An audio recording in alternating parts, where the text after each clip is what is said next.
Welcome to this explainer. Okay, today we are diving into something incredibly important for the St. Paul Middle School U.S. History curriculum.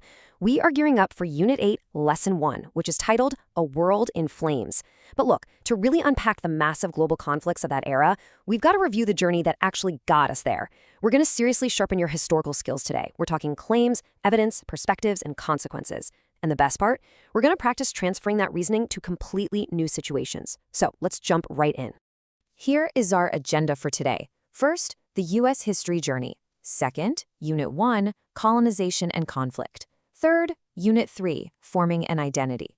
Fourth, division to global power. And finally, number 5, your role in history. Let's kick things off with Section 1, the U.S. history journey. So our entire historical journey spans a massive 38 weeks. We start all the way back at week 3 with early colonization in Native America. Then we hit those deep internal civil conflicts around week 14, before arriving at our main focus by week 28, Unit 8, A World in Flames. And guys, this isn't just some random list of dates to memorize. Every single event has a consequence that ripples forward, eventually dragging a very divided nation right onto the global stage. It's all connected. Moving on to Section 2, Unit 1, Colonization and Conflict. Here is a really crucial, essential question to wrap your head around. How did colonization create both new opportunities and deep conflicts? This question literally forces us to look at things from multiple perspectives. Because think about it, for some people, colonization meant incredible wealth and a totally fresh start. But if you flip that perspective to Native Americans or enslaved peoples, the consequence was, well, devastating loss and conflict. Now, to tackle big questions like that, you have to master your evidence. You absolutely cannot just accept old stories at face value. Our goals here are to explain early colonial developments, connect massive systems like slavery to the economy, and base every single claim we make on hard historical accounts. And honestly, this specific skill, using real evidence to back up a claim, is exactly the tool you're going to need when we hit those intense global conflicts in Unit 8. Okay, let's talk about a super common misconception. A lot of people think history is just a neat, sanitized list of heroic, unified achievements.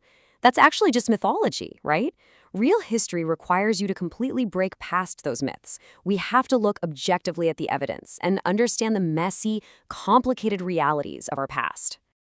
A massive part of that reality is transatlantic slavery. This is a core colonial system that absolutely demands objective, evidence-based analysis.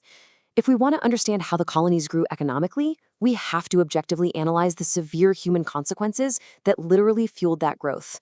It's all about evaluating those raw primary sources to uncover the true cost of early American development. All right, shifting gears to Section 3, Unit 3, Forming an Identity. Here is our next big essential question. How did the United States define itself while expanding and dividing? I mean, think about the huge contradiction there. If you're a historian, what kind of claim would you make about a young country that is getting geographically larger and wealthier while its people are simultaneously tearing each other apart from the inside? To really make sense of that divide, we have to look at the very first political parties, the Federalists and the Republicans. And fun fact for you, the political rivalries back then were just as bitter, if not more so, than the ones we see today. We'll also be analyzing different reform movements to see how various groups fought fiercely to weave their own unique perspectives into the identity of this brand new nation. Now, manifest destiny was the belief that fueled a lot of this rapid national expansion. And actually, let's do a quick transfer exercise right now. If we know that expanding borders westward caused severe displacement of native populations and also sparked fierce internal debates over slavery, well, we can transfer that exact reasoning to the future. So when the U.S. later expands its power globally in the 20th century, we should expect to see very similar intense conflicts and ethical debates over territory. That is exactly how historical transfer works. During this time, you essentially have two massive forces playing tug-of-war with the country. On one hand, nationalism is pushing for a unified, shared American identity. But on the other hand, sectionalism is pulling it apart because people started feeling way more loyalty to their specific region, whether that was the North, the South, or the West. And those opposing perspectives perfectly set the stage for the explosive internal conflicts we see later on. Which brings us to Section 4, Division to Global Power. Notice how these conflicts just keep escalating. The sectional divisions from Unit 4 eventually erupt into a massive civil conflict. But that momentum doesn't stop at the shoreline, right? By Unit 6, the U.S. is pushing its influence overseas through global imperialism, and that directly paves the way for our main focus in Unit 8, A World in Flames, where global alliances and mechanized warfare completely rewrite the rules of international power.